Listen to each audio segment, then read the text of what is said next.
This is a presentation on human waste management, a public health issue. We will discuss the impacts of inequitable access to clean and effective waste management systems within India. We will also explore the salutogenic approaches that are being implemented to address this inequity and the implications of the issue. Sanitation is defined as access to and use of facilities and services for the safe disposal of human urine and feces.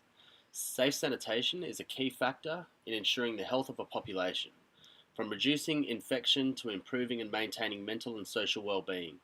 The lack of safe sanitation contributes to deadly communicable diseases, in particular diarrheal-related infections, a major public health concern and a leading cause of death among children under 5 years in India. Poor sanitation also contributes to several neglected tropical diseases, as well as broader adverse outcomes such as undernutrition. Lack of access to suitable sanitation facilities is also a major cause of risk and anxiety, especially for women and children. For these reasons, sanitation that prevents disease and ensures privacy and dignity has been recognized as a basic human right. As of 2017, approximately 2.5 billion people across our planet do not have access to an adequate toilet. The United Nations have established a goal of equitable access to sanitation for all and to end open defecation by 2030. Globally, disease caused by poor sanitation kills more children than measles, malaria, and AIDS combined, some 1.4 million per year. The graph depicted here demonstrates the top 5 countries where populations lack access to a toilet. The population of India is most affected by this public health issue, with 732 million people without access. A lack of sanitation was responsible for 829,000 deaths from diarrheal disease globally in 2016.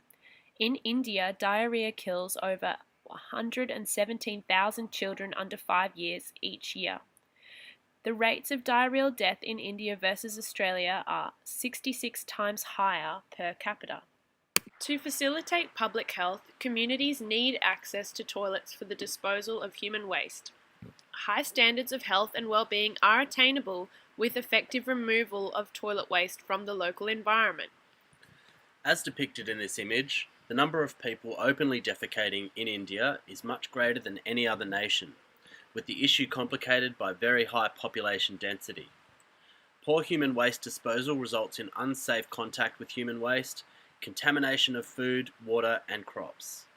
This results in the spread of pathogens that compromises child development and causes preventable communicable diseases and disproportionate rates of preventable death. India has an alarming rate of children who are physically underdeveloped, and in 2016, 39% of Indian children under the age of 5 were stunted in growth. As depicted in this image, the high rates of open defecation in India attributes to high rates of diarrheal disease and the spread of other harmful pathogens, resulting in intestinal compromising the uptake of nutrients. Socioeconomic status is a key determinant of effective waste management, impacted by poverty and the disproportionate spread of wealth. As reported by the United Nations, in 2017, Indian populations face increasing inequality as well as persistent poverty, and they have the largest number of people living in poverty at 499 million, living on less than $1.25 per day. Not only a cycle of poverty, but a cycle of compromised health exists, as bacterial infection contributes to the stunted growth of children. Poverty is the most influential health determinant globally, and disadvantaged communities struggle to break free of this cycle, especially when childhood development is jeopardized as a result.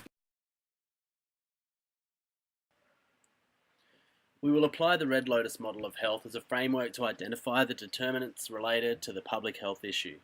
We will discuss the salutogenic approaches implemented to address these determinants and improve health outcomes in India.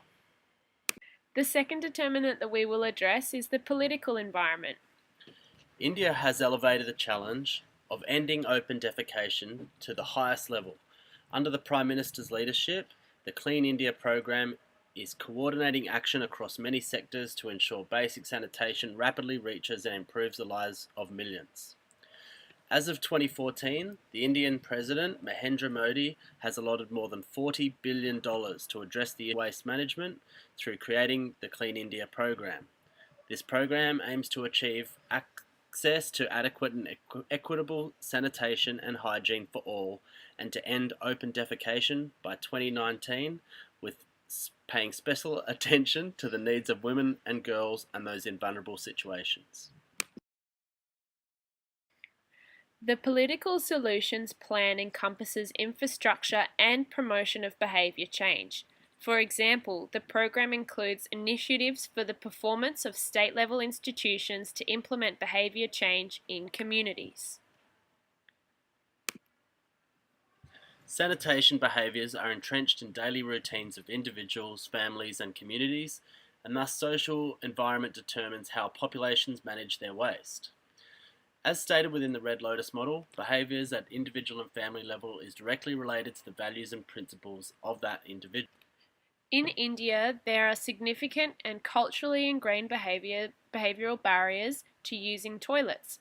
One is the caste system, which determines that cleaning and maintaining toilets is perceived as a role reserved for the lowest caste in society. This paradigm results in the avoidance to clean and maintain these environments. Another belief is that open defecation is healthier than utilising toilets and part of a wholesome lifestyle. Clean India mission aims to change behaviours using multiple salutogenic approaches. These include improving awareness and health education, awards given to schools to maintain clean toilet environments, public health campaigns that include community entertainment with behaviour change themes, and sanitation fairs to encourage toilet use. In addition to the Clean India mission, WHO have released guidelines on sanitation in 2018, ensuring that populations have access to private facilities to manage their human waste that are violence and harassment and safe for women and girls. Red Lotus model identifies the impact of built environment on population health. In India, there is little structured urban planning and limited infrastructural facilities which directly impacts human waste management.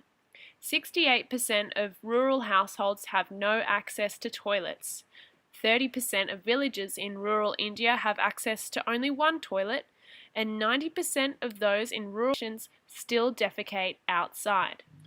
The Clean India program aims to provide every family with the equivalent of $190 to spend specifically on a toilet system to address this issue. Sanitation interventions should ensure entire communities have toilets that safely contain excreta. Clean India program aims to provide infrastructure within communities through organised construction of projects and incentives for communities to build their own facilities.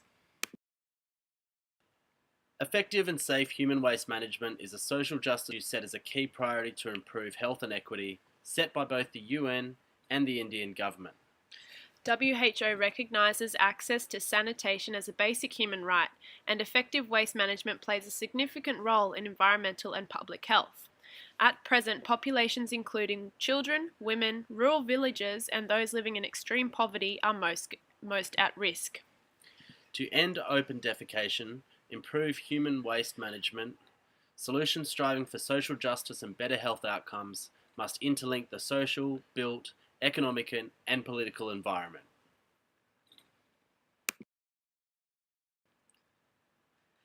This concludes our presentation on human waste management. Thank you for your time and for watching.